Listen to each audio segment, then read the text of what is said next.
নমস্কার চন্দ্রবাবু, মধুরিমা বলছি দৃষ্টিভঙ্গি থেকে। এই যে নমস্কার। এসআইআর সংক্রান্ত বিভিন্ন নোটিশ আমরা দেখছি, লজিক্যাল ডিসক্রিপেন্সির কথা বলা হচ্ছে।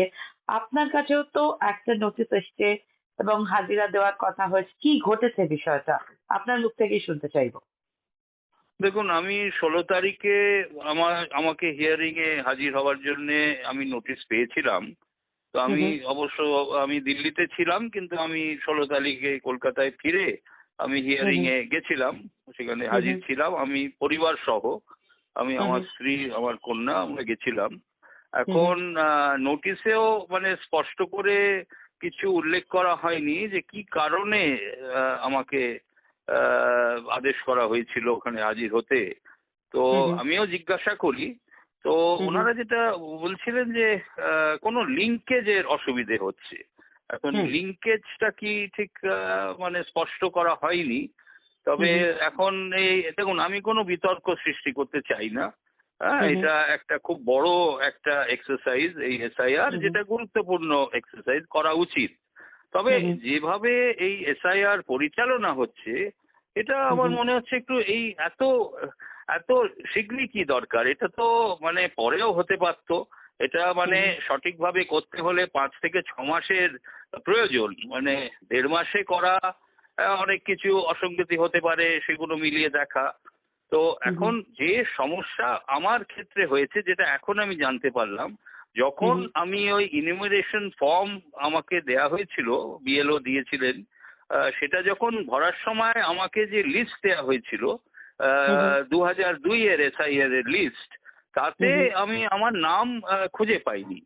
তাই আমাকে হুম আদেশ করা হয়েছিল যে আপনি ফর্মটি ভরে দিন, ওই 2002 এর এসআইআর এর ওই ওই এটা ব্ল্যাঙ্ক রাখুন। তা হুম আমি হুম বললাম, দেখুন আমি তো বহু বছরের ভোটার, আমি অবশ্য বালিগঞ্জের ভোটার ছিলাম সেই সময়। হুম হুম তারপরে হুম এখন আমি রাসবিহারীতে থাকি, তো রাসবিহারের ভোটার।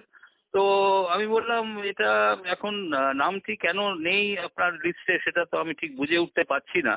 তো যাই হোক, আপনি যেহেতু বলছেন যে ফর্মটি সাবমিট করে দিন ওই ওই এটা কলমটা ব্ল্যাঙ্ক রেখে, তো আমি সেই আদেশ পালন করে ফর্মটি দিয়েছিলাম। কিন্তু পরবর্তী সময় আমাকে আমার যে বিএলএ আছে আমার এতে রাসবিহারীতে, তো সে আমাকে আরেকটি ফর্ম মানে লিস্ট পাঠালেন আর কি। সেই হুম লিস্টে আমি দেখলাম আমার নাম তো রয়েছে বালিগঞ্জে, মানে আমার আর আমার মা জ্যোৎস্না বোস, দুটো হুম নামই ওখানে রয়েছে। তখন আমি অনুরোধ করলাম যে আপনারা এটা একটু সংশোধন করে নিন, কেন যেহেতু নামটি রয়েছে, এই লিস্টটা তো এর পূর্বে আমি পাইনি। কিন্তু হুম এখন আপনারা যখন এই লিস্টটা আমাকে দিয়েছেন, তাহলে ওই কলমটাও ভরে দেওয়া উচিত, করে এই লিস্টটা আপনি অ্যাটাচ করে দিন হুম ইনুমারেশন ফর্মের সাথে। তখন ওনারা হুম বললেন, না এটা তো এখন তো একটু দেরি হয়ে গেছে, তো আপনি হয়তো, আপনাকে নিশ্চয়ই এতে হিয়ারিং এ ডাকবে না, কিন্তু যদিও ডাকে, আপনি আপনার কোনো ডকুমেন্ট, পাসপোর্ট বা কিছু আপনি যদি দেখিয়ে দেন, তাহলে কোনো সমস্যা হবে না। এখন আমি বললাম, দেখুন পাসপোর্ট, আমি এখন 16 তারিখে আমি মাঝে মাঝেই বাইরে যাই, দিল্লি যাই, হুম বম্বে যাই কাজে। তো আমি কলকাতায় থাকলে আমি নিশ্চয়ই আসবো, আমার কোনো আপত্তি নেই। কিন্তু যেহেতু পাওয়া গেছে আমার নামটি, এর পূর্বে পাওয়া যায়নি, কিন্তু এখন যেহেতু পাওয়া গেছে, আপনারা ওটাকে অ্যাটাচ করে দিন, সংশোধন হুম করে দিন, তো সেটা সম্ভব হয়নি। তাই আমাকে আচ্ছা, হিয়ারিং এ ডেকেছিল। একটা প্রশ্ন, হ্যাঁ বুঝেছি। হুম। আপনার কাছে একটা প্রশ্ন রাখতে চাইবো যে মানে নেতাজি সুভাষচন্দ্র বসুর বংশের মানুষ আপনি, এবং আপনাকে এই হ্যারাসমেন্টের মুখে পড়তে হলো, নিশ্চয়ই আপনার খুব একটা মানে অনুভূতি সুখকর নয়। আপনার প্রথম না, এটা না, জানার পর মানে কি মনে হয়েছিল? না, দেখুন আমি খুবই সাধারণ ব্যক্তি। হ্যাঁ, এটা ঠিক, আমি নেতাজির পরিবারে জন্মগ্রহণ করেছি, কিন্তু নেতাজির জায়গায়, আমি আমার জায়গায়। আমাকে হুম যখন ডাকা হয়েছিল আমি গেছিলাম, কিন্তু এই সমস্যাটার সমাধান এর পূর্বেই করা উচিত ছিল। মানে হুম হুম এখন দেখুন, আমার দুজন পুত্র তো কলকাতার বাইরে থাকে, তারা তো আসতে পারেনি, তবে আমাকে অথরাইজেশন দিয়েছিল বলে আমি হুম তাদের হয়ে ওখানে ডকুমেন্ট দিয়েছি, দাখিল করেছি। কিন্তু দেখুন, হুম এটা আমার বিষয় নয়। আমি হুম যেটা লক্ষ্য করছি গত হুম 1.5 মাস ধরে, বহু হুম মানুষ, মানে জেনুইন ভোটার যারা, হুম তারা, তাদের একটা হ্যারাসমেন্ট হয়ে চলেছে। কেন এই যে গ্রামে গঞ্জে যারা থাকেন 30 কিলোমিটার 50 কিলোমিটার তাদের হেঁটে এসে এই হিয়ারিং এ আসতে হচ্ছে। এখন তারা অসুস্থ হয়ে পড়ছে এবং মানে বিএলওরা যা হয়েছে আপনি তো জানেন, বিএলওরা আত্মহত্যা করছে। তো এটা তো লাইফ এন্ড ডেথ ম্যাটার নয়, এসআইআর তো যে কোনো সময় হতে পারে, কিন্তু এই বিধানসভা নির্বাচনের পূর্বে এটা এইভাবে করা মানে এটা একেবারেই মানে আনপ্রফেশনাল ওয়েতে জিনিসটা করা হয়েছে। আমার ক্ষেত্রে আমি বলছি না, আমার কেসের কথা বলছি না, কিন্তু আপনি তো দেখছেন কি হচ্ছে পশ্চিমবাংলায়। এইভাবে কিন্তু এটি করা যায় না। পশ্চিমবাংলায় 10 কোটি মানুষ, তার ভেতরে কত 0.কোনো% হয়তো ইলিগাল ইমিগ্রেন্ট বা ফলস ভোটার থাকতেই পারে, অন্য রাজ্যেও আছে, কিন্তু তাই বলে আপনি 10 কোটি মানুষকে হ্যারাস করবেন, এটা কিন্তু সঠিক নয়।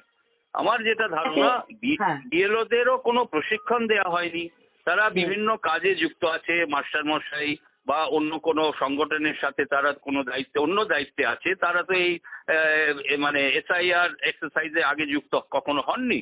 তো তাদের একটা সঠিক প্রশিক্ষণ দেয়া, কিভাবে এই যে অ্যাপটা ব্যবহার করা, কিভাবে সব ডেটা ওখানে আপলোড করা, তারা সেইভাবে জানে না। ভুল হতেই পারে, কিন্তু ভুল হয়ে মানে আপনি ভোটারদের ডেকে পাঠাবেন, তাদের এই হিয়ারিং এতে আসতে বলবেন, এটা আমার মনে হচ্ছে এটা সঠিক হয়নি। একটা বিষয় বলি আপনাকে যে আজকে কিন্তু ইতিমধ্যে আমরা দেখতে পেয়েছি যে কোর্টে আর কি মানে ইসি কে লজিক্যাল ডিসক্রিপেন্সি তালিকা প্রকাশের আদেশ দিয়েছে সুপ্রিম কোর্ট, এবং একটু কদিন আগেই আমরা দেখলাম যে তোর মাধ্যমিকের অ্যাডমিট কার্ডকে মানে ভ্যালিড ঘোষণা মানে ভ্যালিড আর নয় বলা হয়েছিল, তারপর সেটাও কিন্তু ভ্যালিডিটি পেলো।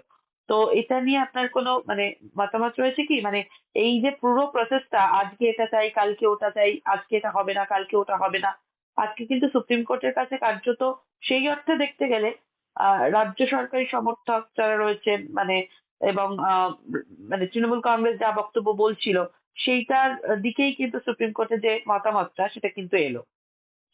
হ্যাঁ, সেটা খুব সুপ্রিম কোর্ট উচ্চতম আদালত সঠিক আদেশ করেছেন। কিন্তু দেখুন, আমি কোনো রাজনৈতিক দলকে সমর্থন করছি না এখানে। আমি মানে কমন সেন্স যেটা বলে, এইভাবে এসআইআর এটা আগেও হয়েছে, আগে এসআইআর হয়েছে আমরা কেউ জানতেও পারিনি। হ্যাঁ, এসআইআর বিএলও বা এটা ইলেকশন কমিশনের দায়িত্বে যারা আছে তারা এসে এটা আমাদের নাম লিখিত ভাবে নিয়ে গেছে, কোনো ডকুমেন্ট দেবার প্রয়োজন সেটা আমরা দিয়েছি। এত হইচই করার তো কোনো প্রয়োজন ছিল না। এই লাইনে দাঁড়াচ্ছে, লম্বা লাইনে সব দাঁড়িয়ে রয়েছে, 80 বছর 90 বছরের সব লোকেরা দাঁড়াচ্ছে। তো এটা কি হচ্ছে? মানে এটা একেবারেই মানে টোটাল হচপচ এই সিস্টেমটা। মানে আমি এক্সপেক্ট করেছিলাম নির্বাচন কমিশন একটু দায়িত্ব নিয়ে কাজটা, গুরুত্বপূর্ণ দায়িত্ব নিয়ে এই কাজটা করবে, কিন্তু এটা তো মনে হচ্ছে একটুখানি মানে এইভাবে কিন্তু কোনো এসআইআর এর হয় না, প্রশিক্ষণও হয়নি, আর এটা পরিচালনা করা হচ্ছে অদ্ভুত ভাবে পরিচালনা করা হচ্ছে। অনেক ধন্যবাদ আপনাকে সময় দেওয়ার জন্য। থ্যাংক ইউ, ধন্যবাদ।